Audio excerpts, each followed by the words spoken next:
My name is Robert Crow Dog, and I've served as an investigator with the Dakota Tribal Police for 15 years. What I'm about to tell you will sound impossible, but every word is true. I have the evidence: photographs, video recordings, soil samples that shouldn't exist, and testimonies from people who died in 1890 but spoke to me last week. Every December 29th at exactly 3:47 a.m., the ground at Wounded Knee bleeds. Not symbolically, not metaphorically. The earth itself opens up and bleeds human blood, fresh and warm, as if 300 bodies are dying all over again. I know because I've documented it every year since 2009, when I first became the officer assigned to what we officially call Historical Site Preservation Duty, but what the FBI secretly designates as Temporal Anomaly Management. If you're watching this from anywhere in America, you probably learned about Wounded Knee in school. December 29th, 1890. The 7th Cavalry surrounded a camp of Lakota people at Wounded Knee Creek. They were trying to disarm them, afraid of the ghost dance movement that promised to make the white settlers disappear and return the buffalo. A deaf Lakota man named Black Coyote refused to give up his rifle. He'd paid good money for it, and he didn't understand the soldiers' commands. In the struggle, a shot was fired. What followed wasn't a battle. It was a massacre. The soldiers opened fire with their Hotchkiss guns, artillery pieces that could fire explosive shells at a rate of 1 per second. They killed men, women, children, infants. Some were hunted down miles from the camp as they tried to flee. The official count was 150 dead Lakota, though our oral histories say it was closer to 300. 25 soldiers died, mostly from friendly fire. They were shooting so indiscriminately they hit their own men. The bodies of my ancestors were left in the snow for 3 days, frozen in positions of flight, of protection, of prayer. Then they were dumped in a mass grave, a long trench dug into the South Dakota earth. A monument was eventually erected. Tours are given, people come, take pictures, leave, but the dead never left, and the massacre never ended. I was 5 years old during the 1973 occupation of Wounded Knee, when members of the American Indian movement held the site for 71 days, demanding the government honors its treaties. My mother kept me inside our house in Pine Ridge Village 20 miles away, but I remember the helicopters, the gunfire, the fear and excitement that change was finally coming. I remember my grandmother, Lucy Crow Dog, telling me something that made no sense at the time. "They're not just fighting for the future," she said, holding me as we watched the smoke rise in the distance. "They're fighting the past. The past that's still happening." I thought it was just the way elders talk, in riddles and metaphors. I wouldn't understand what she literally meant until 36 years later. December 29th, 2009. My first year being assigned to the Wounded Knee site for the anniversary. The other officers called it the easy shift. Stand around, make sure drunk teenagers don't vandalize anything. Be visible, but respectful. The ceremonies would happen during the day, people would leave flowers and sage, and by evening, everyone would be gone. I arrived at 3 a.m. to do a preliminary sweep. The monument stood silent in my headlights, casting long shadows across the frozen ground. The temperature was 15 below, typical for December in South Dakota. I parked my patrol vehicle and got out, my breath forming ice crystals in the air. At 3:30 a.m., something changed. The temperature rose 20 degrees in less than a minute. The frozen ground began to steam, and I heard them. Voices speaking Lakota, not modern Lakota, but the old dialect, the one my great-grandmother used. They were singing, praying, crying out in fear. At 3:45 a.m., the ground began to crack. Not from frost or seismic activity, but in perfect straight lines forming a rectangle exactly where the mass grave had been dug. A smell rose from the cracks: gunpowder, blood, and something else, something that made my skin crawl. The smell of time itself rupturing. At 3:47 a.m., the bleeding began. It started as drops, seeping through the cracks like groundwater. But groundwater isn't warm. Groundwater doesn't have the iron smell of fresh blood. Groundwater doesn't carry the DNA of people who died 119 years ago. I know because I've had it tested, illegally, at a private lab in Rapid City. The results showed genetic markers from multiple individuals, all consistent with late 19th century Lakota populations, all showing signs of massive trauma. I stood there, frozen, not by cold, but by impossibility, as the blood pooled and spread. It flowed uphill, defying gravity, forming patterns I recognized from old photographs, the exact positions where bodies had fallen in 1890. For 17 minutes, Wounded Knee bled. Then, as suddenly as it began, it stopped. The cracks sealed themselves. The blood vanished, not absorbed into the ground, not evaporated, just gone. The temperature dropped back to 15 below zero, and I was left standing there wondering if I'd lost my mind. I didn't report it. Who would believe me? Instead, I came back the next night, and the next. Nothing happened. But when December 29th, 2010 came around, I was ready with cameras, sample containers, and a digital thermometer. At 3:47 a.m., it happened again. Exactly the same. The ground bled, history repeated, and reality seemed to hiccup. This time, though, I saw them. Transparent figures like heat mirages in winter moving across the killing field. Women clutching children. Men raising their hands in surrender. Soldiers firing rifles that made no sound but produced invisible impacts that I could somehow feel in my chest. I was watching the massacre happen, not a recording or a reenactment, but the actual event, occurring in the same space but in a different layer of time. One figure became solid enough that I could make out details. A young woman, maybe 20, in a ghost dance dress painted with stars and eagles. She was running toward me, carrying an infant, her face twisted in terror. She passed right through me, and for a moment, just a fraction of a second, I felt what she felt. The cold, the fear, the incomprehension that the soldiers were actually firing on women and children. The desperate need to save her baby. The impact of the bullet that would kill them both. I collapsed to my knees, gasping, tears freezing on my face before they could fall. When I looked up, she was gone. They were all gone. But the blood remained for another 10 minutes before vanishing. That's when I knew this wasn't just a haunting. Hauntings are echoes of the past. This was the past itself, still happening, trapped in a loop that repeated every year like a broken record of reality. I started researching, carefully, quietly. I found references in Army reports from the 1890s about temporal distortions at Wounded Knee. I discovered that the 7th Cavalry's commander, Colonel James Forsyth, had written in his private journal about strange dreams where the battle never ends until his death by suicide in 1906.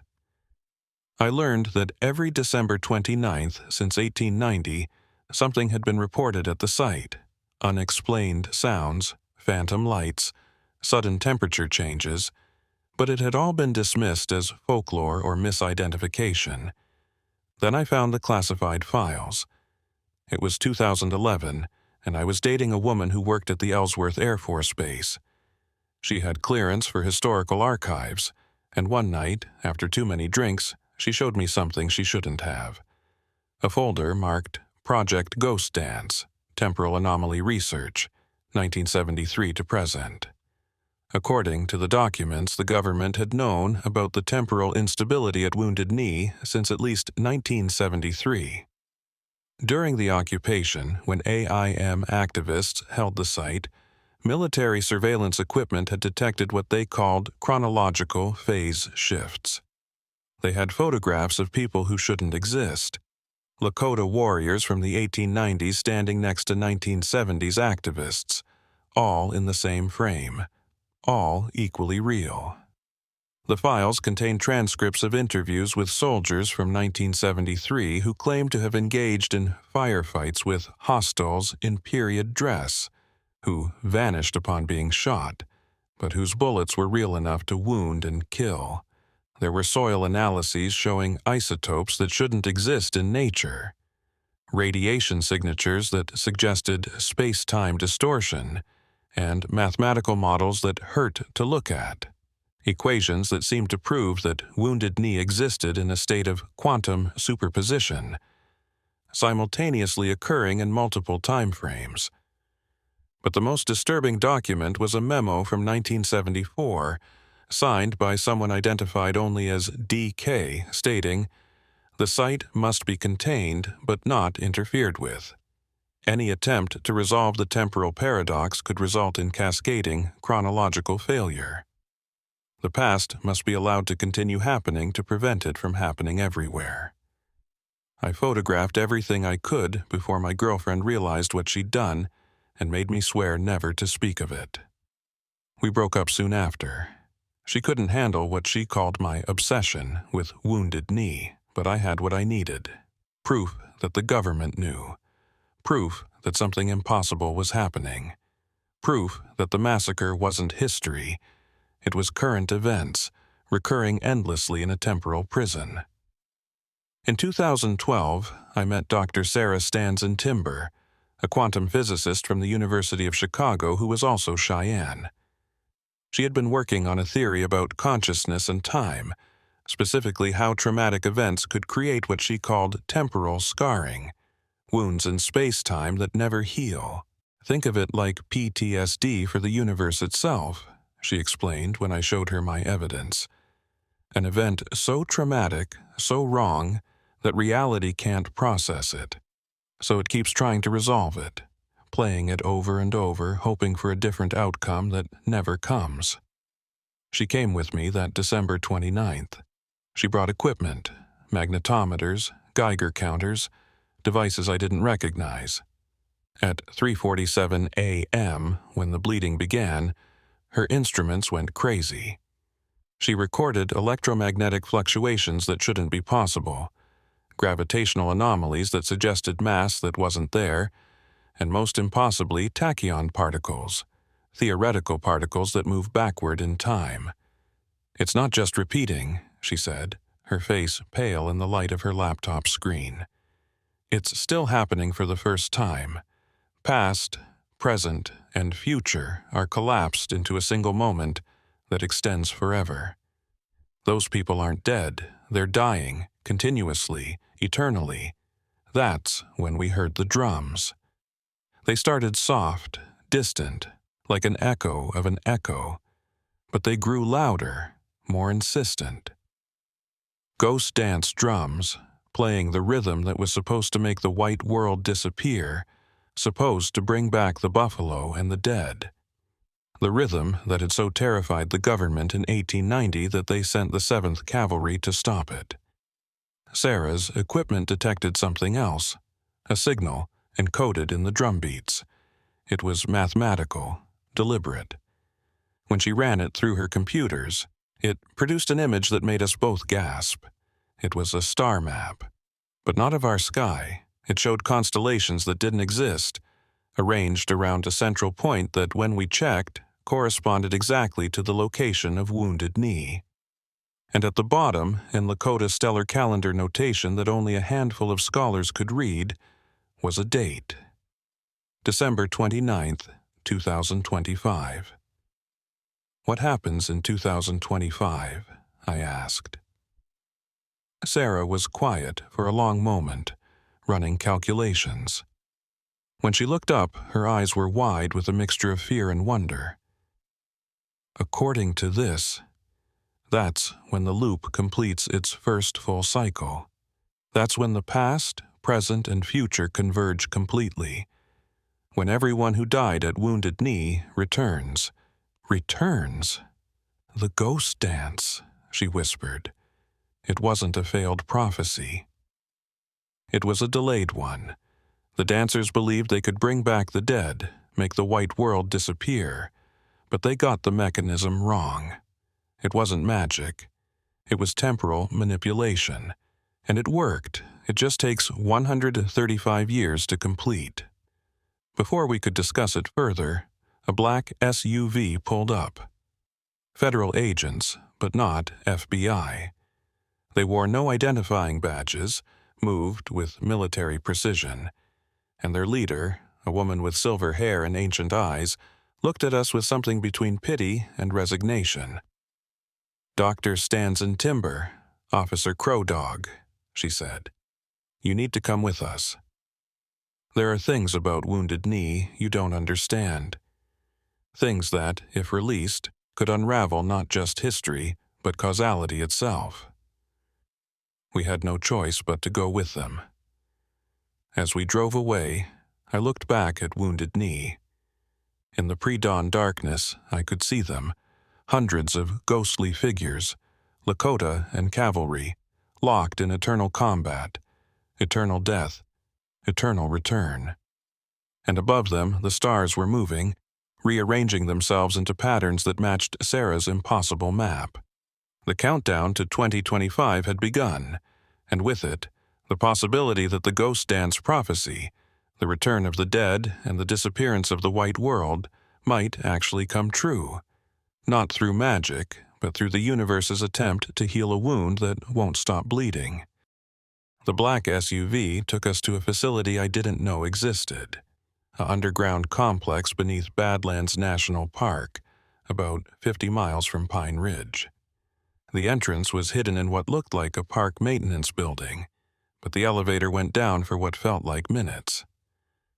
When the doors opened, we stepped into a world of impossible technology and impossible truths. The woman with silver hair introduced herself as Director Catherine Marsh of the Temporal Anomaly Response Division, TARD, a branch of the government so classified that most of the government didn't know it existed. "Welcome to Looking Glass Station," she said, leading us through corridors lined with monitors showing various locations across America.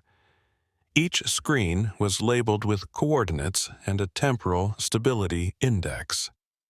Wounded Knee's monitor showed a pulsing red alert. TSI, 12.7% and falling. "We've been monitoring chronologically unstable sites since 1943, Marsh explained. The Manhattan Project didn't just split the atom, it cracked time itself in several locations. Most heal naturally.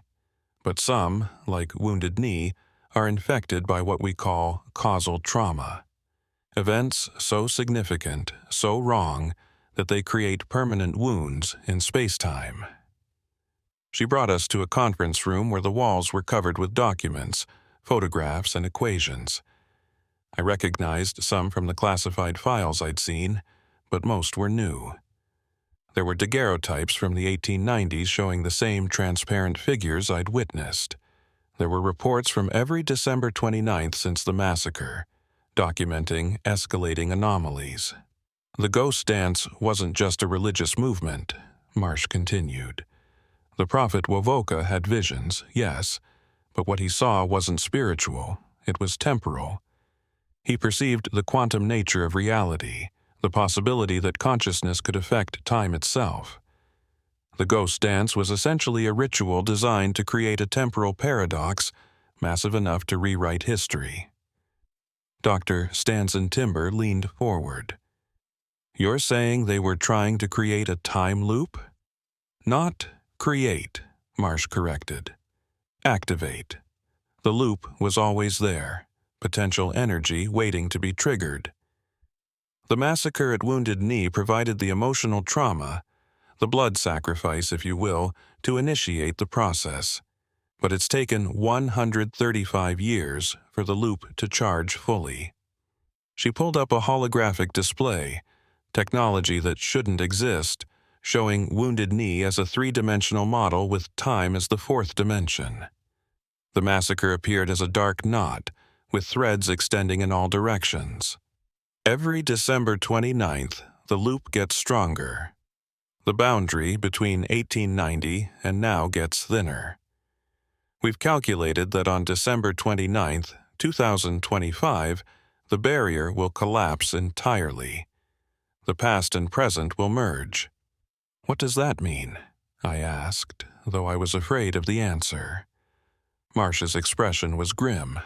Best case scenario? Everyone who died at Wounded Knee returns to life, creating a paradox that collapses this timeline and creates a new one where the massacre never happened. Worst case? The temporal rupture spreads, unraveling causality across the continent. Time itself becomes nonlinear. Past, present, and future all happen simultaneously. Human consciousness can't survive that. Society would collapse within hours. She showed us video footage from December 29th, 2023, just a few weeks ago. The bleeding ground was worse than I'd ever seen it, but that wasn't what made my blood run cold. The transparent figures were more solid, and some of them were looking directly at the camera. One soldier was writing something in a notebook. When the image was enhanced, we could read it. Help us. We can't stop. It never ends. December 29th forever. God forgive us. They're becoming aware, Sarah whispered. The people in the loop are developing consciousness of their situation. It gets worse, Marsh said. She pulled up another file, a photograph from 1973. It showed the Wounded Knee occupation, but in the background, clearly visible, were 7th Cavalry soldiers from 1890. During the occupation, several AIM members reported speaking with Lakota warriors from the original massacre. They thought it was peyote visions or stress hallucinations, but we have recordings. She played an audio file. Through the static, I could hear voices speaking Lakota, not modern Lakota, but the dialect from the 1890s. They were warning about something, repeating the same phrase over and over. Sarah translated. The dance must complete. The circle must close. The children must return. Children? I asked. Marsh pulled up genealogical records. This is where it gets personal, Officer Crow Dog. Your great-great-grandmother, Mary Crow Dog, was 8 years old at Wounded Knee. She survived by hiding under her mother's body. But according to these temporal scans, she also died. She exists in quantum superposition, both alive and dead, both your ancestor and one of the returning spirits. I felt the world spin. That's impossible.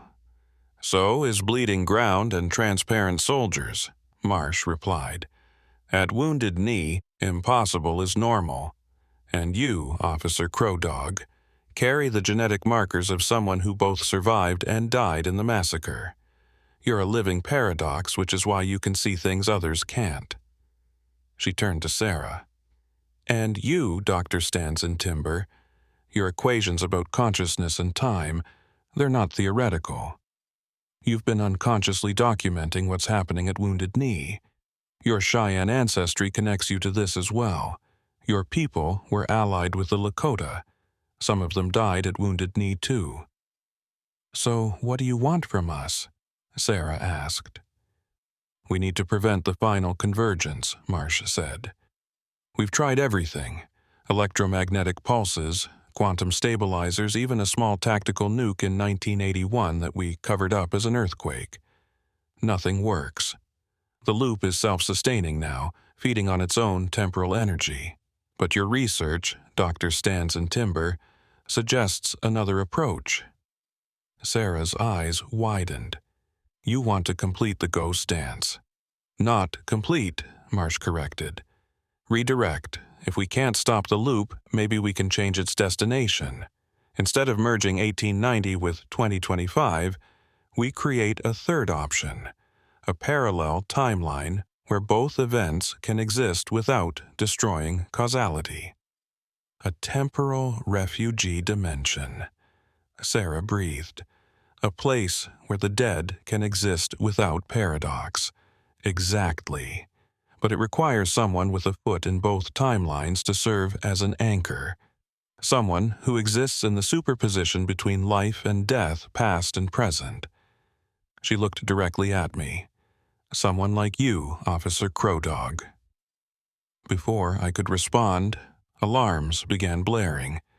Every monitor in the facility turned red. A technician rushed in, panic in his eyes. Director, we have a level 5 temporal incursion at Wounded Knee. The site it's manifesting outside of December 29th. We rushed to the control room. On the main screen, we could see Wounded Knee in real time. It was January 15th, 2024, middle of the day, tourists present. But the massacre was happening. Transparent 7th Cavalry soldiers were firing through confused tourists. Blood was seeping from ground that shouldn't bleed for another 11 months.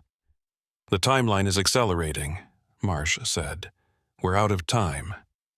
The convergence isn't waiting until 2025. It's starting now. That's when I heard it.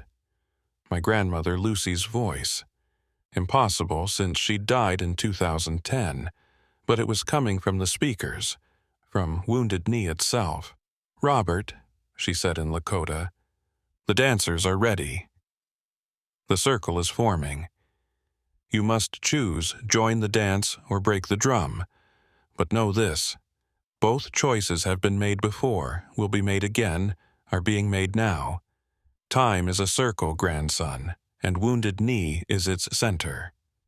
The feed cut to static, then resolved into something impossible. It showed Wounded Knee, but not as it was. Instead, we saw multiple versions of it overlapping.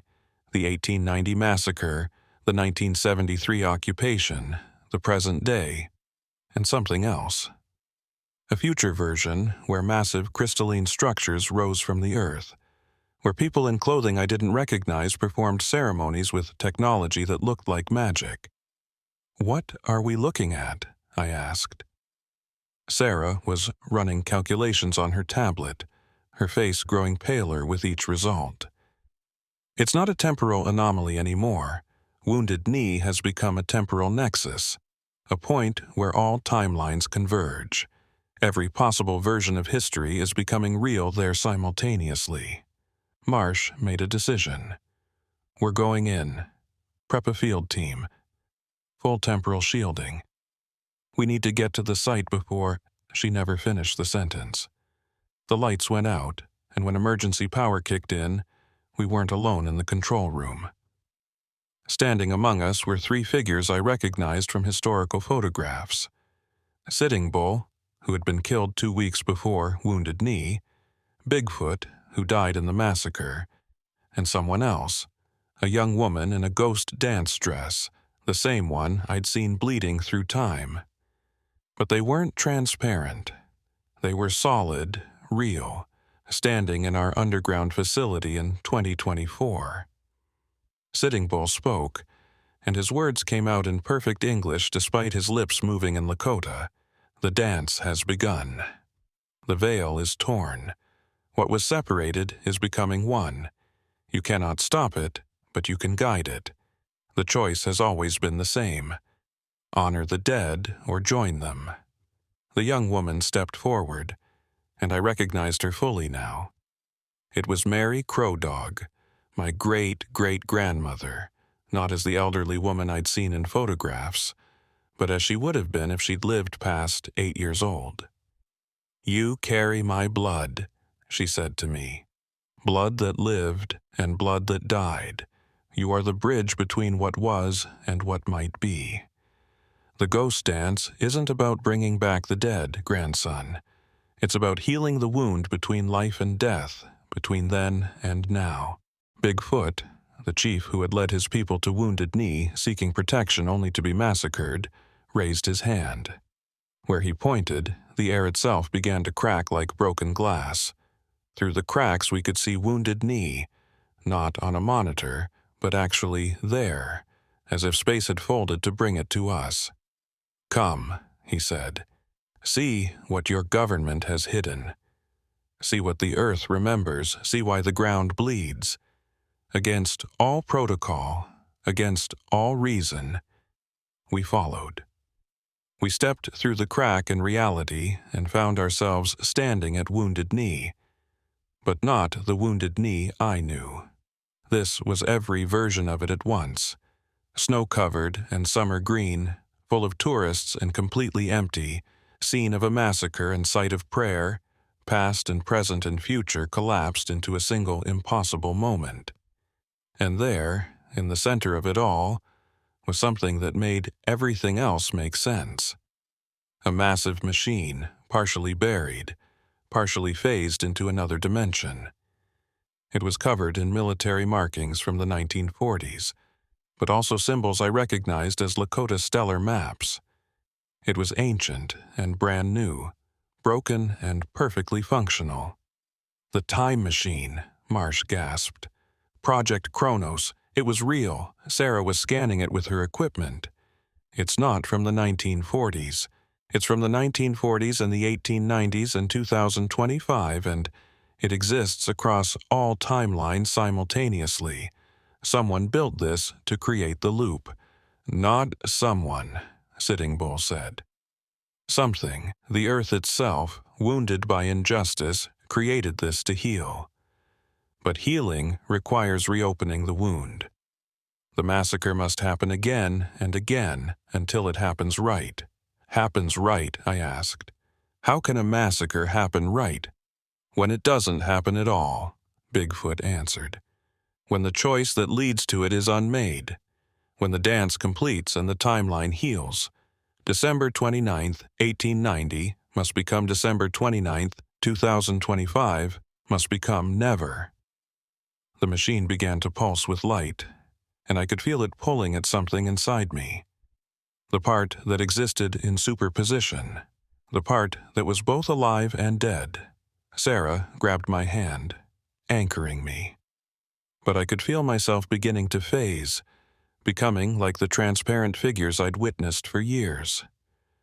"The choice is yours, Robert Crow Dog," my great-great-great-grandmother said. "Activate the machine fully and merge all timelines, risking everything but possibly healing everything. Or destroy it and lock the wound forever, condemning the dead to eternal repetition but saving the living from temporal collapse." As she spoke, more figures materialized around us. The 300 who died at Wounded Knee, but also the soldiers who killed them, all looking at me with desperate hope and terrible fear. Behind them, I could see shadowy forms of millions more. Every Native American who had died from disease, war, and displacement, and beyond them, every human who had ever lived and died unjustly. This wasn't just about Wounded Knee. It never had been. It was about the fundamental wound in human history, the original sin of violence and conquest, playing out in an endless loop across time. "If I activate it," I asked, "what happens to the world?" Sarah had the answer, her voice shaking as she read from her calculations. "Everything changes. History rewrites itself from this point, not just erasing the massacre, but creating a timeline where the conditions for it never existed, where colonization happened differently, or not at all, where humanity took another path. We don't know what that world looks like, but it won't be ours. And if I destroy it, then this continues forever. The bleeding ground, the temporal anomalies, the slow collapse of causality around traumatic events worldwide. Wounded Knee is just the first. Every massacre, every genocide, every great wrong will eventually create its own loop. Reality will become a prison of endless repetition." The machine pulsed again, and I heard something that made the choice for me. Children crying. Not just any children, the specific children who died at Wounded Knee. I could hear their names, their ages, their last words. I could feel their fear, their confusion as the soldiers fired into the crowd. I could sense their souls, trapped in that moment for 134 years, dying over and over, never able to rest. I thought of my own children, safe at home in Pine Ridge. I thought of all the children who might live or never exist, depending on my choice. I thought of my grandmother Lucy's words. They're not just fighting for the future. They're fighting the past. I stepped toward the machine. As I approached the machine, the world began to fracture. I could see myself from multiple angles simultaneously, as I was now, as my ancestors had been, as my descendants would be. The temporal nexus was showing me all possible versions of Robert Crowdog across infinite timelines, and in every single one, I was making this same choice. "Wait!" Director Marsh shouted. "You don't understand the full implications." "Show him the files, all of them." She pulled out a device I'd never seen before, projecting holographic documents into the air around us. They weren't just government files. They were records from multiple timelines, each one showing a different version of history. "We've been through this before," she said. "Not us specifically, but other versions of us. The loop has been activated 17 times across different temporal iterations. Each time, someone makes the choice to rewrite history. And each time, it fails. The documents showed horrific alternatives. Timelines where preventing Wounded Knee led to worse massacres, where saving the Lakota resulted in nuclear war in the 1960s, where every attempt to heal the past created darker futures. But those were partial activations, Sarah argued, studying the data. Look at the quantum signatures. They tried to change single events. Robert's different. He exists in superposition. He could activate it fully, change not just one event, but the entire causal chain. Bigfoot stepped forward, and as he did, his appearance shifted. One moment, he was the dying chief from 1890, the next, a warrior in his prime, then an elder teaching children, then all of these at once. Each time the machine activates, he said, it learns. It refines its approach. We are not the first to stand here, but we might be the last.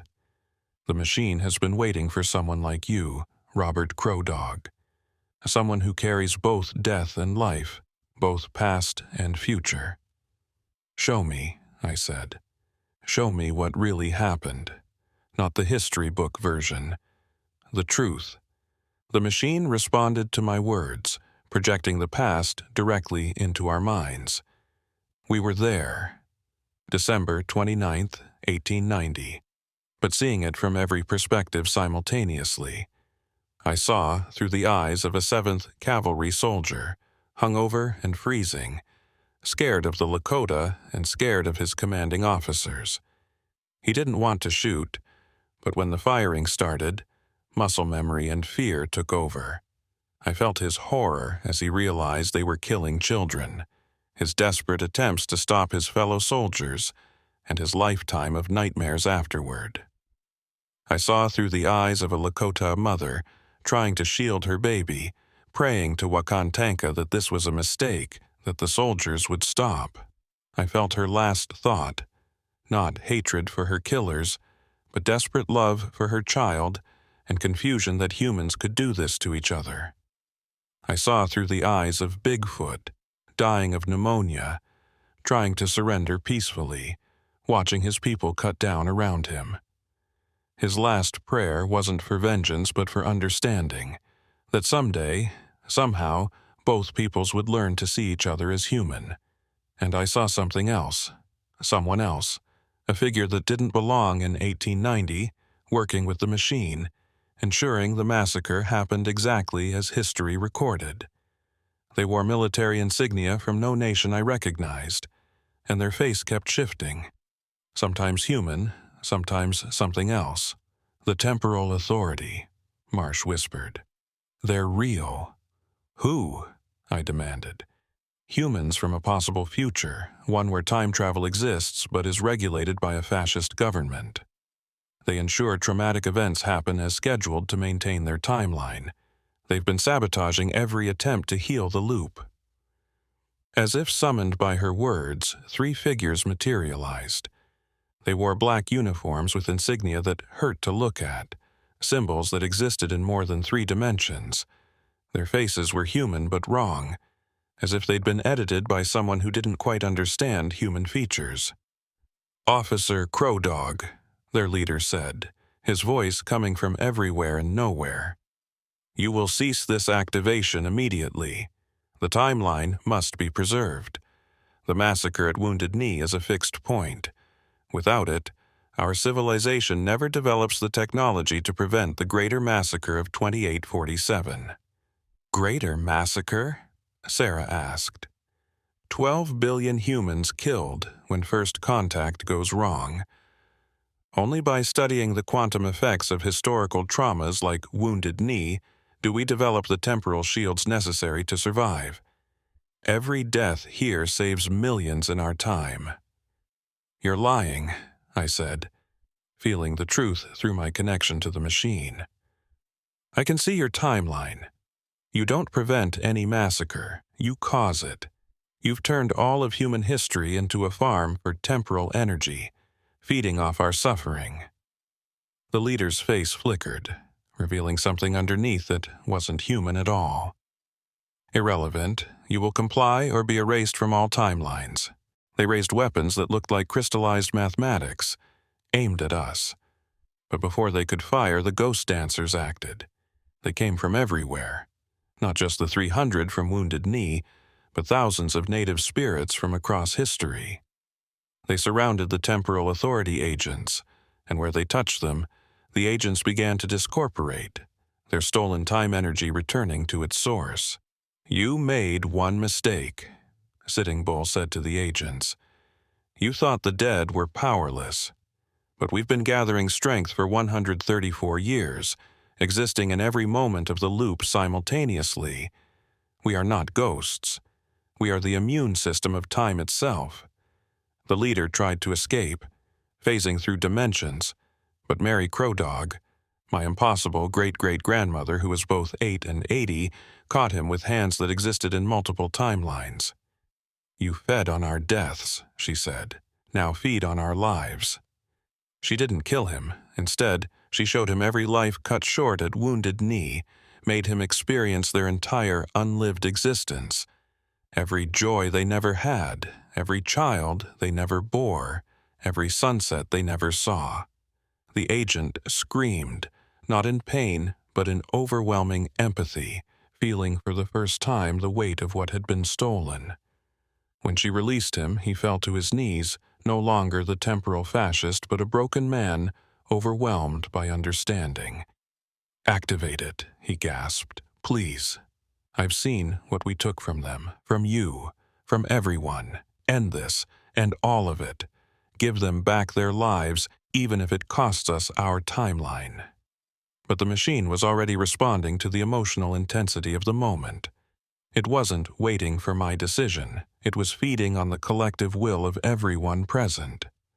The living, the dead, even the temporal authority agents who were beginning to understand the horror of their actions. Sarah's equipment went haywire. Robert, the machine, isn't just activating. It's evolving. It's becoming something new. The crystalline structure began to grow, spreading across Wounded Knee like a living thing. Where it touched the ground, the blood stopped seeping. Where it reached the air, the transparent figures became solid. But they weren't returning to life in our timeline. They were creating their own. I watched in awe as parallel realities began to form, visible as layers of existence stacked on top of each other. In one, the massacre never happened. The 7th Cavalry and Bigfoot's band shared a meal instead of bullets. The ghost dance continued peacefully, and history took a different path. In another, the massacre happened but was immediately recognized as a crime. with soldiers tried for murder and the government paying true reparations. In yet another, European colonization never reached the Great Plains, and the Lakota developed their own technological civilization. It's not choosing one timeline, Sarah breathed. It's creating a multiverse where every possibility exists. But Director Marsh saw the danger. If all timelines become real simultaneously, which one do we exist in? Where do we go? That's when I understood my true purpose. I wasn't meant to choose which timeline survived. I was meant to help people choose which timeline they wanted to exist in. As someone who existed in superposition, I could guide others through the transition. Everyone gets to choose, I announced, feeling the machine respond to my words. Every soul touched by this tragedy, living or dead, gets to choose their timeline. Stay in this one with its pain, but also its growth, or move to one where things happened differently. The reaction was immediate. Some of the ghost dancers chose to fade into timelines where they'd never died. Others chose to remain as guardians between worlds. Some of the cavalry soldiers, overwhelmed by guilt, chose timelines where they could make amends. Others chose to face justice. But the most surprising choice came from Bigfoot himself. "I choose all of them," he said. "Let me exist in every timeline, dying in some, living in others, but always working for peace. Let my story be both warning and hope, tragedy and triumph. Let Wounded Knee be not a single wound, but infinite possibilities for healing." The machine responded to his sacrifice, because that's what it was, choosing to experience both suffering and joy across infinite realities.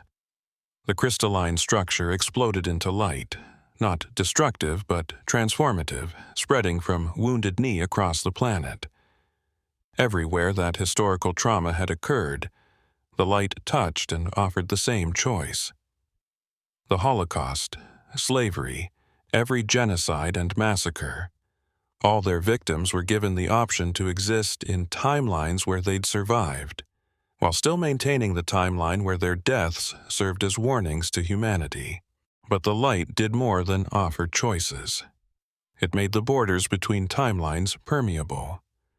People could see into other realities, learn from versions of history that had gone differently. Racism became harder to maintain when you could literally see timelines where racial harmony had prevailed. War became harder to justify when you could witness realities where conflicts had been resolved peacefully. Not everyone could handle it. Some people's minds broke trying to process infinite realities. Others retreated into denial, insisting only their timeline was real. But many, especially the young, adapted. They learned to think in multiple dimensions, to consider all possibilities before acting. The temporal authority agents were the most affected. With their timeline-hopping technology, they experienced all realities simultaneously. Their leader, still kneeling where Mary had released him, began to age rapidly, not physically but spiritually, experiencing every moment of suffering they'd preserved and every moment of joy they'd prevented. "We were wrong," he said, his voice echoing across dimensions. "We thought we were gardeners, pruning history for the best outcome. But we were parasites, feeding on fixed points of pain. The timeline doesn't need preservation. It needs the freedom to heal." He stood, and his fellow agents gathered around him. Together, they began to dissolve. Not dying, but distributing their accumulated temporal energy back to all the moments they'd stolen it from. As they faded, history itself became more fluid, more capable of change and growth. But we still had a problem. The machine, having completed its purpose, was beginning to collapse, and its collapse threatened to either lock the timelines apart forever or merge them catastrophically. "Someone needs to stabilize it manually," Sarah said, checking her calculations. "Someone needs to become a permanent bridge between realities." I knew what she meant. I had known since the moment I first saw the bleeding ground. This had always been my purpose, my destination. I was born in superposition for this moment. "I'll do it," I said. "No," my great-great-grandmother Mary said. "We'll do it." She gestured, and I saw them, hundreds of crow dogs across the generations, all existing in quantum superposition between life and death, all connected by blood and choice. My grandmother Lucy was there, young and old, simultaneously. My mother, my children, even descendants not yet born. "The crow dog family has always walked between worlds," Lucy said.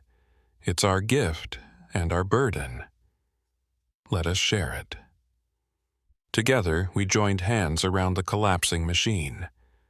I felt our consciousness merge and expand, becoming something larger than individual identity. We became the bridge itself, the living connection between all possible timelines. The sensation was overwhelming. I could feel every version of reality simultaneously: the pain of the massacre, the joy of survival, the confusion of timelines where Native Americans colonized Europe, the peace of realities where humanity never developed at all. But through it all, I maintained my core self, anchored by my family's presence across time. The machine stabilized, transforming from a crystalline structure into something organic, almost alive. It sank into the earth at Wounded Knee, but also rose into the sky, existing in multiple states simultaneously. It became what Sarah would later call a temporal tree: roots in the past, branches in the future, and a trunk firmly planted in the eternal present. As the transformation completed, I found myself standing back in normal reality, or what passed for normal now. The bleeding had stopped permanently. The transparent figures were gone, having chosen their timelines. Wounded Knee looked like an ordinary historical site, except for the shimmer in the air that suggested other realities just out of sight. Director Marsh was checking her equipment, trying to understand what had happened. Temporal stability at... This doesn't make sense. It's showing both 0% and 100% simultaneously. "That's because stability isn't the goal anymore," Sarah explained. "The timeline isn't stable or unstable.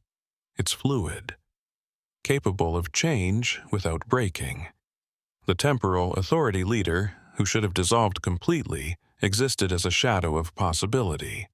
"What happens to us now?" he asked.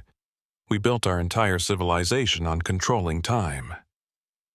"Now you learn to surf it instead," I said, feeling the wisdom of countless crow dogs speaking through me.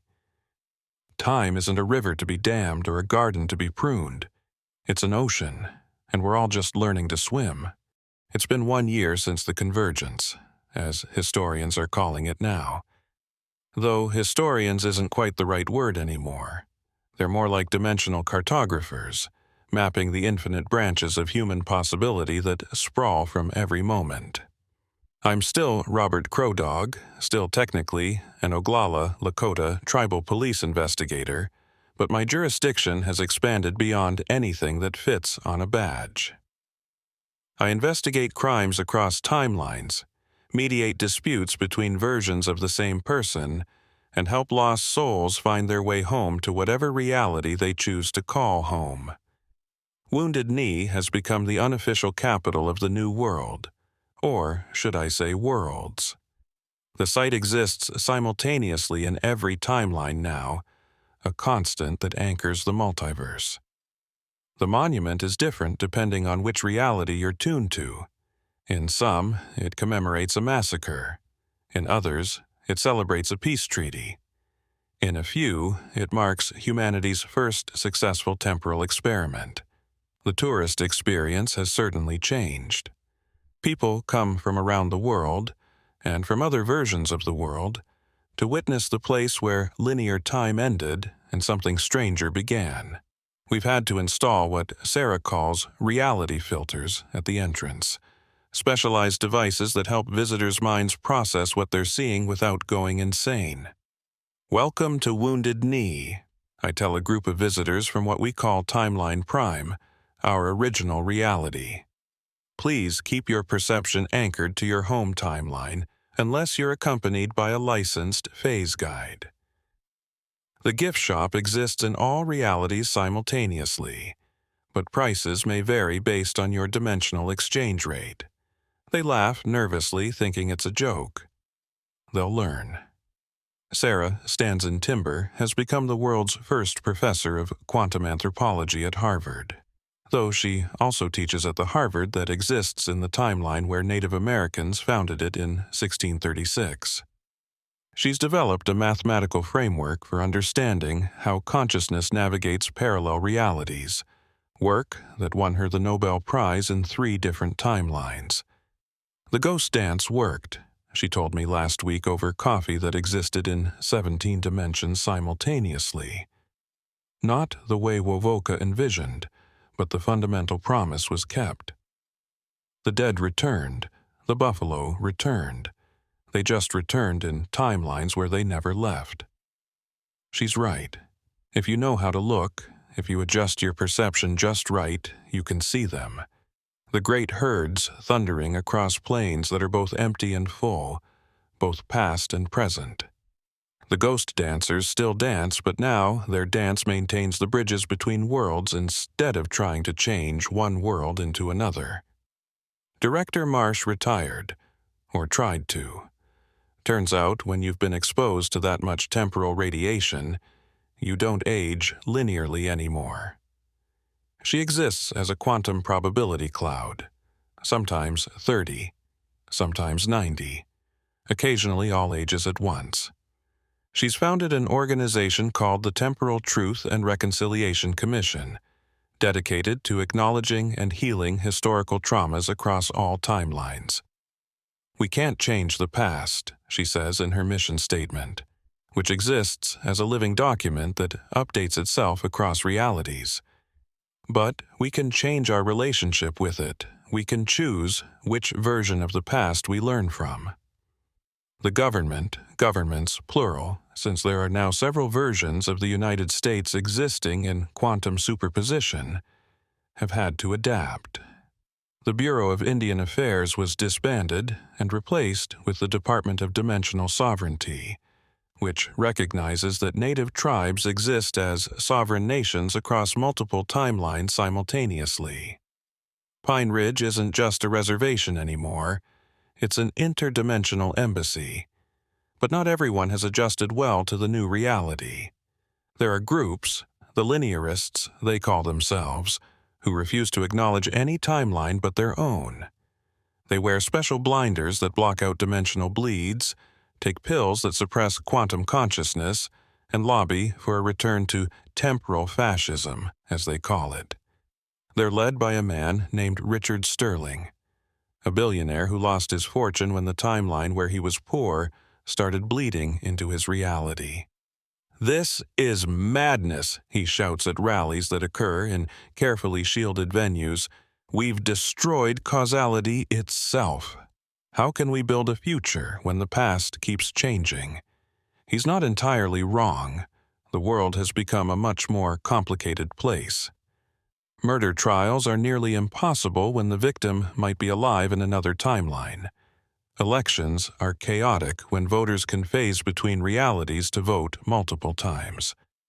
The stock market crashed when traders realized they could see all possible futures simultaneously. But we're adapting. We're learning. Children born after the convergence are different. They see all timelines naturally, playing with friends who exist in different realities, learning history not as a sequence of events but as a web of possibilities. My daughter, Emma, is 7 now. Yesterday, I watched her playing with her grandmother, Lucy, both the version who died in 2010 and the version who lived to 2024. "Daddy," she asked me, "why do some people only see one world?" "Because that's all they can handle, sweetheart," I told her. "That's sad," she said. then went back to playing with toys that existed in 6 dimensions. The real challenge has been the bleed zones, places where timelines overlap so completely that reality becomes negotiable. Downtown Rapid City is one of them. Depending on which frequency you're tuned to, it's a thriving metropolis, a ghost town, or a forest that was never cleared.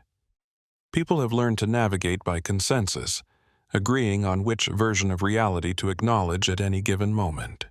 Crime has evolved too. We've had to deal with probability thieves who steal things that might exist, timeline vandals who try to erase historical events they don't like, and identity pirates who kidnap alternate versions of people to steal their better lives. Last month, I arrested a man for murdering himself.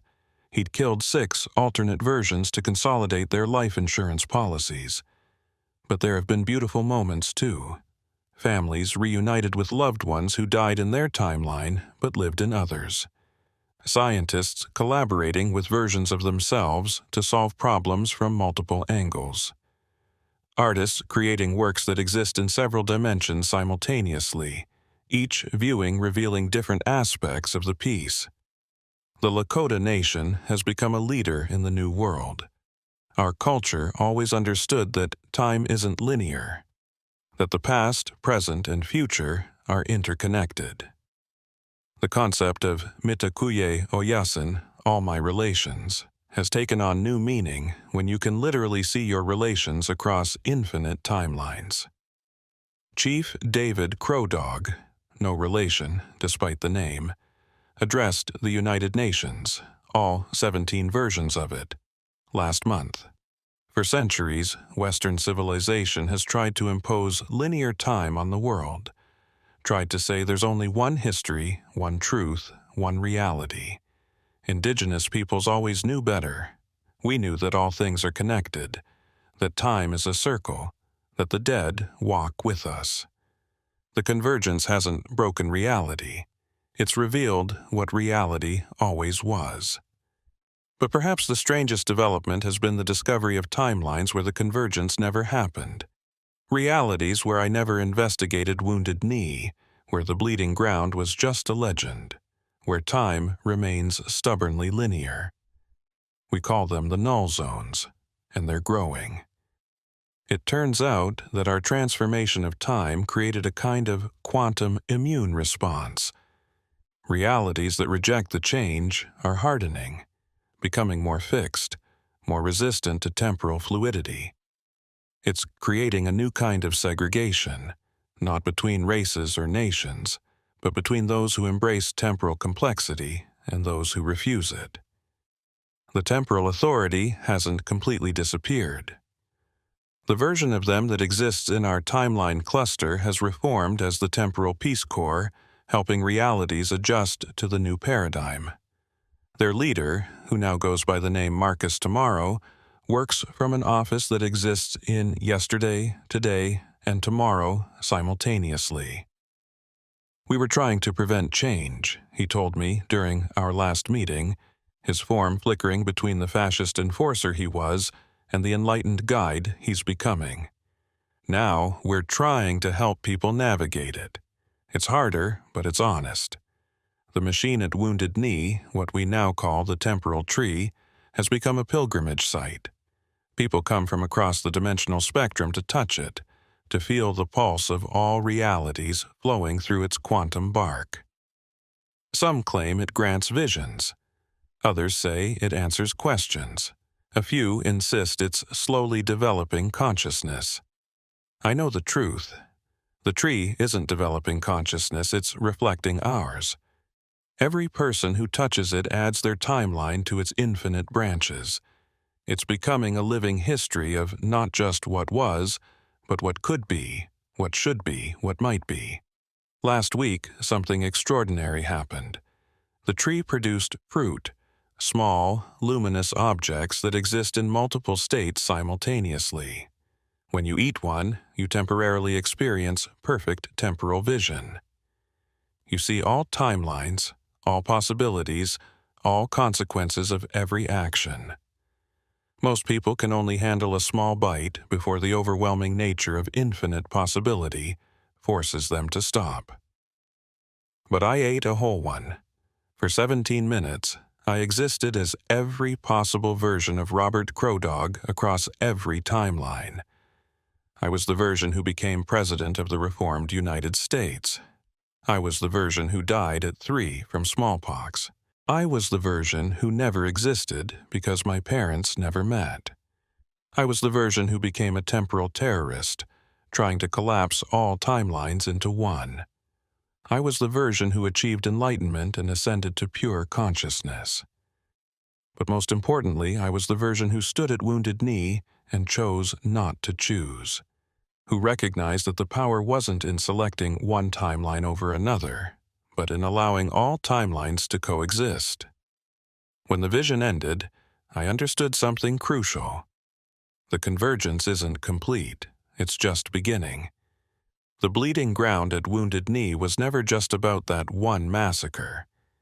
It was about every injustice, every trauma, every moment when humanity failed itself. And now, all of those wounds are beginning to open, to bleed, to demand healing. Reports are coming in from around the world. Auschwitz is phasing between realities. Hiroshima exists simultaneously destroyed and whole. Every slave port, every killing field, every site of human cruelty is beginning to exhibit temporal instability. But so are the sites of human triumph. Selma is cycling through infinite versions of the Civil Rights March. The Berlin Wall is falling and standing and never built all at once. Every moment of human courage and compassion is also becoming fluid, accessible, shareable across realities.